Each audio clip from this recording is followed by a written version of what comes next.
Hello, welcome and नमस्कार दोस्तों। Only success के यूट्यूब चैनल में आप लोग का बहुत बहुत स्वागत है। और आज के इस वीडियो में हम लोग डिस्कस करने वाले हैं एमसीक्यू सीरीज़ है ये, फंडामेंटल राइट्स यानी कि मौलिक अधिकार। तो जो भी नए व्यूअर्स उनको मैं बता दूं, जो लोग पहली बार हमारे इस चैनल में जुड़े हैं, कि हम लोग पॉलिटी की एक कंप्लीट एमसीक्यू सीरीज़ इस समय चल रही है। पॉलिटी के बाद हम लोग हिस्ट्री एमसीक्यू सीरीज़ और फिर उसके बाद ज्योग्राफी एमसीक्यू सीरीज़ हम लोग शुरू करेंगे। और इसमें डेली हम लोग 20 मोस्ट इम्पॉर्टेंट एमसीक्यू क्वेश्चंस किसी भी टॉपिक पे डिस्कस करते हैं। मतलब किसी का मतलब डेली एक टॉपिक पे डिस्कस करते हैं। तो ये टॉपिक वाइज सीरीज़ है और इसमें बहुत से क्वेश्चंस जो हैं, जो कई स्टेट पीसीएस में पूछे भी जा चुके हैं और वो पूछने की संभावना भी है। कुछ नए क्वेश्चंस डाले गए हैं इसमें। तो आप लोग इस पूरे वीडियो को पूरे ध्यान से और आखिरी तक ज़रूर देखिए, और इसको देखने के बाद में आप लोग के जो इम्पोर्टेंट सेगमेंट है वो कवर हो जाएगा। तो अच्छा, दूसरा ये है कि जो पुरानी सीरीज़ है, जिन लोगों ने दूसरा वाला नहीं देखी है, तो उसका मैं लिंक ऊपर आई बटन पे दे दूंगा। आप लोग ज़रूर उसको देखिए, इससे आपको बहुत फ़ायदा होगा। और इसके जो भी वीडियो में डिस्कस है, इसके पीडीएफ के लिए आप लोग टेलीग्राम चैनल से जल्दी से जुड़ जाइए, जिसका लिंक मैं डिस्क्रिप्शन में भी दे दूंगा। वहाँ से आपको सारी पीडीएफ मिलती रहेगी। तो ठीक है दोस्तों, आप लोग जल्दी से, जो भी व्यूअर्स नए हैं, जो अभी तक इन्होंने चैनल को सब्सक्राइब नहीं किया है, तो प्लीज़ इस चैनल को सब्सक्राइब ज़रूर कर लीजिए, जिससे कि आपको एग्ज़ाम ओरिएंटेड एमसीक्यू सीरीज़ में डे टू डे जो भी हम लोग मेहनत करते हैं, इसका फ़ायदा आपको मिलता रहे। तो ठीक है, शुरू करते हैं पहले क्वेश्चन से। ये 20 मोस्ट इम्पॉर्टेंट एमसीक्यू सीरीज़ है। उसी सीरीज़ में ये तीसरा वीडियो है। पहला क्वेश्चन है, under which article of the constitution of India fundamental rights have been provided to citizens. मतलब भारतीय संविधान के किन अनुच्छेदों में भारतीय नागरिकों को मौलिक अधिकार दिए गए हैं। तो ये एकदम बेसिक क्वेश्चन है, यहीं से ही शुरुआत मैंने किया है, क्योंकि मौलिक अधिकार टॉपिक भी है। तो किस आर्टिकल से लेकर किस आर्टिकल तक हमारे फंडामेंटल राइट्स यानी कि मौलिक अधिकार दिए हुए हैं, तो ये वही है क्वेश्चन। तो इसका राइट आंसर होगा आर्टिकल 12 टू आर्टिकल 35। अनुच्छेद 12 से लेकर अनुच्छेद 35 तक हमारे फंडामेंटल राइट्स यानी कि मौलिक अधिकार दिए गए हैं। दूसरा क्वेश्चन इंपॉर्टेंट है, फंडामेंटल राइट्स यानी कि मौलिक अधिकार क्या है। तो इसमें 4 ऑप्शंस हैं। इसमें एक ऑप्शन के हिसाब से हम लोग देख लेते हैं इसमें पूछा क्या गया है। पहला है, कैन नॉट बी सस्पेंडेड यानी कि निलंबित नहीं किए जा सकते हैं। Can be suspended by order of prime minister, प्रधानमंत्री के आदेश से निलंबित किए जा सकते हैं। Can be suspended on will of president, राष्ट्रपति की मर्जी से निलंबित किए जाते हैं। या can be suspended during emergency, emergency के समय निलंबित किए जा सकते हैं। तो आप लोग को पता होगा, जो भी आप लोगों ने पहले ही पढ़ रखा होगा, आप लोगों के लिए टॉपिक कोई बहुत ज़्यादा नया नहीं होगा। बट ये क्वेश्चन थोड़ा ट्रिकी हो जाता है, क्योंकि इसमें जैसे पूछा गया तो एमसीक्यू से थोड़ा इजी हो जाएगा। इसमें बेसिकली पूछा बस यही गया है कि फंडामेंटल राइट्स जो हैं, इनको कौन सस्पेंड कर सकता है या सस्पेंड नहीं हो सकती हैं। तो इसका राइट आंसर डी होगा, can be suspended during emergency. तो इमरजेंसी के समय इसको निलंबित किया जा सकता है फंडामेंटल राइट्स को, लेकिन उसमें भी एक क्लॉज है, आर्टिकल 20 और आर्टिकल 21। ये सस्पेंड नहीं होते हैं किसी भी कंडीशन में, इमरजेंसी हो या कुछ भी हो। इसके अलावा जितनी भी सारे फंडामेंटल राइट्स इमरजेंसी के समय पे सारे सस्पेंड कर दिए जाते हैं, निलंबित कर दिए जाते हैं। अगला इंपॉर्टेंट क्वेश्चन देख लेते हैं, Which of the following is given the power to enforce the fundamental rights by the Constitution? निम्न में से किसको मौलिक अधिकारों को पालन करवाने का अधिकार दिया गया है। तो इसमें वही 4 ऑप्शंस हैं। अब इसमें बेसिकली यही है कि ऑल कोर्ट्स ऑफ इंडिया, क्या भारत के सभी न्यायालय, पार्लियामेंट संसद के पास ये अधिकार है, या प्रेसिडेंट के पास ये अधिकार है, या सुप्रीम कोर्ट और हाई कोर्ट। तो इसका राइट आंसर होगा सुप्रीम कोर्ट और हाई कोर्ट के पास इनका पालन करवाने का अधिकार है। मतलब कि जब हम लोग आर्टिकल 32 पढ़ते हैं, यानी कि कॉन्स्टिट्यूशनल रेमेडीज़, संवैधानिक उपचार वाला जो हम लोग पढ़ते हैं, तो उसमें सीधे सीधे 32 आर्टिकल के तहत सुप्रीम कोर्ट को और आर्टिकल 226 के तहत हाई कोर्ट को यह अधिकार दिया गया है कि वो रिट इशू कर सके फंडामेंटल राइट्स को पालन करवाने के लिए। तो फंडामेंटल राइट्स को पालन करवाने के लिए सिर्फ सुप्रीम कोर्ट और हाई कोर्ट के पास अधिकार है। अगला इंपॉर्टेंट क्वेश्चन देख लेते हैं, 4th वाला, under which article of the constitution reservation in admission to educational institution including private and unaided to OBC SC ST is made. भारतीय संविधान के किस अनुच्छेद के तहत ओबीसी एससी एसटी को शैक्षिक संस्थान, जिसमें से प्राइवेट और गैर अनुदान संस्थान भी शामिल हैं, आरक्षण का प्रावधान है? मतलब ये है कि प्राइवेट या अगर कोई भी अनएडेड स्कूल है तो उसमें आरक्षण अगर इन 3 कैटेगरीज को अगर देना होगा तो किस आर्टिकल के तहत ये प्रावधान दिया गया है? तो आर्टिकल 15 का 5 वाला जो क्लॉज है, आपको पता ही होगा कि 15 जो है राइट टू इक्वालिटी है, तो ये आर्टिकल 15(5) में ये फंडामेंटल राइट में ये दिया गया है। अगला इंपॉर्टेंट क्वेश्चन देख लेते हैं, which part of the Indian constitution enumerates the fundamental rights? यानी कि वही कि जो आपको पता ही है 14 से लेके 35 तक ये फंडामेंटल राइट्स दिया हुआ है, और ये पहला ही क्वेश्चन था, सॉरी ये पहला वाला जो क्वेश्चन था ये आर्टिकल 12 से लेके आर्टिकल 35 तक ये फंडामेंटल राइट्स हमारा दिया हुआ है। अब अगला क्वेश्चन इसी में मैंने एक फ्रेम कर दिया है थोड़ा सा, जिससे कि आपको याद भी रहेगा कि किस पार्ट में, यानी कि भारतीय संविधान के किस भाग में मौलिक अधिकार दिए गए हैं। तो ये भाग 3 है, तो इसका राइट आंसर भाग 3 ही होगा। 12 से लेके 35 तक दिया हुआ है, भाग 3 में दिया गया है। अच्छा, एक चीज़ और भी है कि ऊपर मैं डिस्क्रिप्शन में लिंक दे दूंगा, एक मैंने फंडामेंटल वो पार्ट ऑफ कॉन्स्टिट्यूशन का एक वीडियो बनाया था जो कि बहुत ही अच्छा शॉर्टकट है, और उसमें आप लोग अगर एक बार वीडियो देख लेंगे तो जितने भी 22 के 22 पार्ट हैं आपको मुँह जवानी याद हो जाएंगे। तो आप लोग उसको वहाँ से देख लीजिए, डिस्क्रिप्शन में मैं उसको लिंक भी दे दूँगा। मतलब आपको कुछ नहीं करना, आपको सिर्फ वीडियो देखना, 5 या 6 मिनट का वीडियो, और टिप ऑफ द टंग आपको सारे के सारे पार्ट्स याद हो जाएंगे। अगला इंपॉर्टेंट क्वेश्चन देख लेते हैं, in Indian constitution the right to freedom is granted by 4 articles are. Right to freedom, पहला क्या है? राइट टू इक्वालिटी 14 से लेकर 18 तक। फिर राइट टू हमारा फ्रीडम है 19 से लेकर 22 तक। भारतीय संविधान के किस भाग में मौलिक अधिकार दिए, सॉरी ये 6वां जो क्वेश्चन है, भारतीय संविधान के निम्न में से किन 4 अनुच्छेदों में स्वतंत्रता का अधिकार दिया गया है? तो इसका राइट आंसर 19 से लेकर 22 तक है। क्यों, अब ये पता ही है 15 आएगा नहीं, जब 19 से 22 तक है आंसर इसका, तो ये तो होगा नहीं। ओह सॉरी, ये मिक्स हो गया, ये 19 से लेके 22 तक 16 होगा नहीं, राइट इक्वालिटी है, 17 राइट इक्वालिटी है, 18 राइट इक्वालिटी है, तो ये तो होंगे नहीं, तो 19 से लेके 22 तक ही है। अगला इंपॉर्टेंट क्वेश्चन देख लेते हैं, in which Indian constitution the right to equality is granted by 5 articles. तो राइट टू इक्वालिटी है 14 से लेकर 18 तक, ऊपर राइट टू फ्रीडम था, स्वतंत्रता का अधिकार था। ये 7वें क्वेश्चन में एक क्वेश्चन फ्रेम हो गया है, समानता का अधिकार। समानता का अधिकार दिया गया है 14 से लेकर 18 तक का। आप लोग परेशान मत हुइए, जो PDF है मैं इसको टेलीग्राम में शेयर कर दूंगा, आप लोग वहाँ से भी इसको रिवीजन के लिए कर सकते हैं डाउनलोड, और वीडियो अगर मेरे ख्याल से देख लेंगे पूरा तो पूरा, तो आपको चीज़ें याद हो जाएंगी लगभग। अगला 8वां क्वेश्चन है, इन Indian constitution right against exploitation is described in which article. भारतीय संविधान के किन अनुच्छेद में शोषण के खिलाफ अधिकार दिया गया है? 23 और 24 में। 19 से 22 तक आपका दिया गया है राइट टू फ्रीडम, स्वतंत्रता का अधिकार। 23-24 में दिया गया है शोषण के विरुद्ध अधिकार दिया गया, शोषण के खिलाफ, राइट अगेंस्ट एक्सप्लॉयटेशन 23-24 में दिया गया है। अगला इंपॉर्टेंट क्वेश्चन देख लेते हैं 9th वाला, which provision in fundamental rights is directly related to exploitation of children. अब इसमें जो शोषण का अधिकार है, अब इसमें थोड़ा सा और स्पेसिफिक हो गया है कि इसमें बच्चों के शोषण का, जो बच्चों के खिलाफ शोषण का जो अधिकार है वो किस आर्टिकल में दिया गया है। तो मौलिक अधिकारों में कौन सा प्रावधान सीधे तौर पर बच्चों के शोषण से जुड़ा हुआ है? तो इसका राइट आंसर होगा 23 वाला, सॉरी वो जो 23 और 24 में है।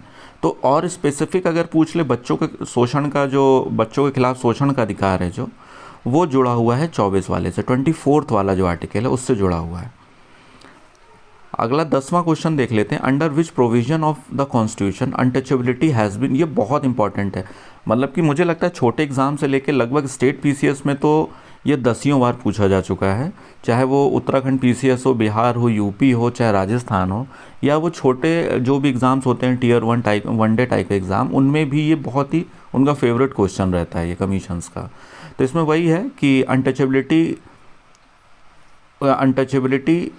को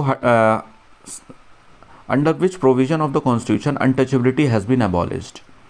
तो इसका जो क्वेश्चन है, संविधान के किस प्रावधान के तहत अस्पृश्यता समाप्त की गई? आर्टिकल 17, आंसर है इसका 17। 11वां देख लेते हैं, which article of the constitution is related with freedom of press. भारतीय संविधान का कौन सा अनुच्छेद प्रेस की स्वतंत्रता से जुड़ा हुआ है? ये भी बहुत इंपॉर्टेंट क्वेश्चन है। प्रेस की स्वतंत्रता 19, अभी 19 वाले में है जो इसमें ABCD करके 4 या 5 क्लॉज हैं, वो इम्पॉर्टेंट है, आप लोग उसको देख लीजिए। बट इसमें सीधे तौर पे जो क्वेश्चन बनता है 19 वाला स्वतंत्रता का, जो आप लोग देखते हैं न्यूज़, हमें अभिव्यक्ति की आज़ादी का है, फ्रीडम ऑफ स्पीच है, ये हमें किस आर्टिकल में मिलता है, तो 19 ही आता है। आप लोग मोस्टली जब डिबेट देखते हैं कि हमने कुछ भी बोल दिया, लेकिन अगर कोई उसमें कुछ कानून के तौर पे कुछ बोलेगा तो भाई हमारे स्वतंत्रता के अधिकार का हनन हो रहा है। तो इसी आर्टिकल के शैडो बना के आदमी कुछ भी बोल देता है, पर ये ऐसा नहीं होना चाहिए। ये आपको मौलिक अधिकार अगर दिया गया है तो इसकी आड़ में आप कुछ भी नहीं बोल सकते। अगला इंपॉर्टेंट क्वेश्चन देख लेते हैं, which article of the constitution of India republic related to protection of life and personal liberty. भारतीय संविधान का कौन सा अनुच्छेद व्यक्तिगत स्वतंत्रता और जीवन की रक्षा का अधिकार से जुड़ा हुआ है? तो इसका राइट आंसर होगा आर्टिकल 21, अनुच्छेद 21। वही ऊपर मैंने बताया 20 और 21 इमरजेंसी के समय भी ये सस्पेंड नहीं होते हैं, बाकी मौलिक अधिकार सस्पेंड हो जाते हैं। तो ये भी एक क्वेश्चन है कि कौन कौन से मौलिक अधिकार हैं जो इमरजेंसी के समय भी सस्पेंड नहीं होते हैं, तो उसका राइट आंसर होगा 20 और 21। अब इसमें व्यक्तिगत स्वतंत्रता या जीवन की रक्षा का, लिबर्टी ऑफ लाइफ का जो है अनुच्छेद 21 में दिया हुआ है। अब इसमें ये बहुत फेवरेट क्वेश्चन है, मतलब इसमें से जो 20 मोस्ट इंपॉर्टेंट क्वेश्चन है इस टॉपिक से, वो मैंने लगभग कवर कर दिए, जो पूछे भी जाते हैं और पूछे जा सकते हैं। गार्डियन ऑफ फंडामेंटल राइट्स किसको कहा जाता है? मौलिक अधिकारों का रक्षक किसको कहा जाता है? अब इसको अभिभावक भी बोल देते हैं, गार्डियन भी बोल देते हैं, रक्षक भी बोल देते हैं, तो इसमें कंफ्यूज मत होइए। तो बेसिकली इसमें सुप्रीम कोर्ट अगर ऑप्शन में हो तो सुप्रीम कोर्ट रहेगा, न्यायपालिका हो तो न्यायपालिका रहेगा।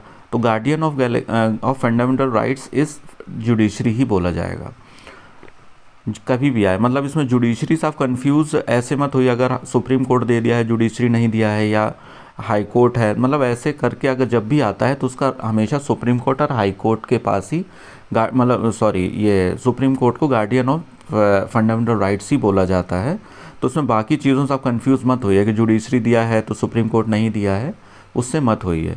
तो जुडिशरी हो या सुप्रीम कोर्ट हो, राइट आंसर उसका जुडिशरी ही होगा या सुप्रीम कोर्ट होगा। Which one of the following rights was described by Dr. Bhimrao Ambedkar as heart and soul of Constitution? अब इसको अगर देख लें, कौन सा अधिकार को डॉक्टर भीमराव अंबेडकर ने संविधान की आत्मा और दिल कहा है? तो इसका आंसर होगा संवैधानिक उपचार का अधिकार, फंडामेंटल राइट्स, वो कॉन्स्टिट्यूशनल रेमेडीज़, आर्टिकल 32 में आता है। आर्टिकल 32 के तहत भीमराव अंबेडकर जी ने बोला था कि ये संविधान की आत्मा और दिल दोनों ही है, heart and soul of Indian constitution. तो इसका राइट आंसर कॉन्स्टिट्यूशनल रेमेडीज़ ही है। ये याद रखिए कि भीमराव अंबेडकर का जब पूछा जाएगा तभी ये आंसर है। अब कोई अगर किसी और का पूछ लिया जाएगा तो वो बदलता रहता है। तो यहाँ भीमराव अंबेडकर स्पेसिफिक होकर पूछा गया है, तो इसका आंसर कॉन्स्टिट्यूशनल रेमेडीज़ ही है। ये थोड़ा सा कंफ्यूजिंग हो जाता है कभी कभी, क्योंकि कभी यहाँ भीमराव अंबेडकर पूछ लेते, कभी हार्ट एंड सोल किसी ने प्रेम्बल को भी बोला है, तो यहाँ भीमराव अंबेडकर का पूछा गया है, तो याद रखिए। Which one of the following writ can be issued by a high court to secure the liberty of the individual? 4 तरह की रिट है, मैंडमस, क्यो वारंटो, हैबियस कॉर्पस, प्रोहिबिशन। यानी कि हाई कोर्ट के द्वारा कौन सी रिट है जो व्यक्ति की स्वतंत्रता के लिए हाई कोर्ट द्वारा जारी की जाती है? तो इसका राइट आंसर होगा बंदी प्रत्यक्षीकरण, हैबियस कॉर्पस। तो जो रिट हैं इनको आप लोग देख लिए डिटेल में, ये तो इम्पॉर्टेंट था इसलिए मैंने क्वेश्चन बना दिया, बट अगर आप बोलेंगे तो मैं इस पर भी एक इंडिविजुअल वीडियो रिट्स पे बना दूंगा, कभी कभी कंफ्यूजिंग हो जाता है, तो आप लोग कमेंट में बताइए प्लीज़, तो मैं एक वीडियो उस पर बना दूंगा और थोड़ा शॉर्टकट वीडियो रहेगा तो याद करने में आसानी भी रहेगी। अगला इंपॉर्टेंट क्वेश्चन देख लेते हैं 16 वाला। Under which article supreme court can issue writ only for the enforcement of fundamental right. देखिए ऊपर हम लोग डिस्कस किया था आर्टिकल 32। आर्टिकल 32 के तहत एनफोर्स करने के लिए सुप्रीम कोर्ट रिट इशू कर सकती है और हाई कोर्ट आर्टिकल 22-26 के तहत रिट इशू कर सकती है फंडामेंटल राइट्स को पालन करवाने के लिए। तो यहाँ पे आर्टिकल ये होगा, अगर 26-26 तो हाई कोर्ट होगा, तो ये याद रखिए। मौलिक अधिकारों को लागू करवाने के लिए सुप्रीम कोर्ट कौन से अनुच्छेद के तहत रिट जारी कर सकता है, तो आंसर 32 ही होगा। राइट टू प्रॉपर्टी क्या है? Right to property fundamental right है, नेचुरल राइट है, स्टेचुरी राइट है या लीगल राइट है। आप लोगों को पता होगा फंडामेंटल जो राइट टू प्रॉपर्टी है पहले ये हमारा फंडामेंटल राइट में आता था, लेकिन वही है फिर आगे क्वेश्चन मैंने उस पर फ्रेम भी कर दिया है जाके आपको दिक्कत ना हो। तो ये फंडामेंटल राइट तो बिल्कुल भी नहीं है, अब ये लीगल राइट है। फंडामेंटल राइट संपत्ति का अधिकार है एक कानूनी अधिकार, लीगल राइट। फंडामेंटल राइट्स वही हैं जो 12 से लेके 35 तक आते हैं। अब ये लीगल राइट हो गई है, वहाँ से हटा दिया गया है। अब ये नॉर्मल एक मतलब लीगल राइट है, आईपीसी में भी आ गया है, कॉन्स्टिट्यूशन में भी आ गया है, बट अभी फंडामेंटल राइट नहीं है। तो पहले फंडामेंटल राइट था, तो किस अमेंडमेंट के तहत इसको फंडामेंटल राइट से हटा दिया गया था, तो उसी पे अगला क्वेश्चन एक फ्रेम कर दिया मैंने। By which of the following right to property has been omitted. तो इसमें वही है कि निम्न में से किसके तहत संपत्ति का अधिकार हटाया गया, तो इसका राइट आंसर होगा 44th कॉन्स्टिट्यूशनल अमेंडमेंट। 44वां संविधान जो संशोधन है, संपत्ति के अधिकार को फंडामेंटल राइट से उससे हटा दिया गया था। 19 क्वेश्चन देख लें। Which of the following fundamental rights is not available to foreign citizens. अब यहाँ पे कौन सा, इनमें से जो ऑप्शन हैं इनमें से कौन सा मौलिक अधिकार हैं जो फॉरेन सिटीजन्स को नहीं दिए गए हैं, सिर्फ इंडियन सिटीजन्स के पास ही है। इक्वालिटी बिफोर लॉ यानी कि समानता का अधिकार, right to freedom of expression यानी अभिव्यक्ति का अधिकार, right to freedom of life and liberty वही है स्वतंत्रता, व्यक्तिगत स्वतंत्रता का अधिकार, राइट अगेंस्ट एक्सप्लॉयटेशन शोषण के विरुद्ध अधिकार। तो इसका राइट आंसर होगा जो फ्रीडम ऑफ एक्सप्रेशन है, ये सिर्फ इंडियन सिटीजन्स के लिए ही दिया गया है, भारतीय नागरिकों के लिए ही है। फ्रीडम ऑफ एक्सप्रेशन जो है विदेशी नागरिकों के लिए ये फंडामेंटल राइट नहीं दिया गया है।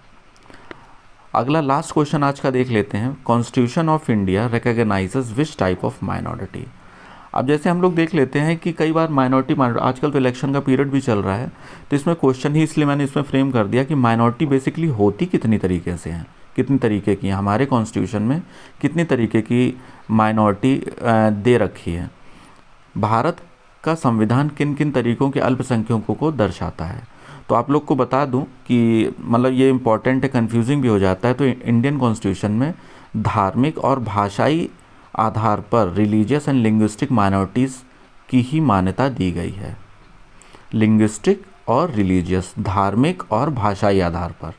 तो माइनॉरिटी अगर कभी भी क्वेश्चन पूछा जाए तो इसका राइट आंसर हमेशा धार्मिक और भाषाई आधार पर भारत का संविधान किन किन तरीकों के अल्पसंख्यकों को दर्शाता है, तो उसका धार्मिक और भाषाई अल्पसंख्यक इसका राइट आंसर होगा। तो ठीक है दोस्तों, ये आज के लिए 20 जो मोस्ट इंपॉर्टेंट क्वेश्चन इस टॉपिक से थे, ये सारे आज डिस्कस कर लिए हम लोगों ने।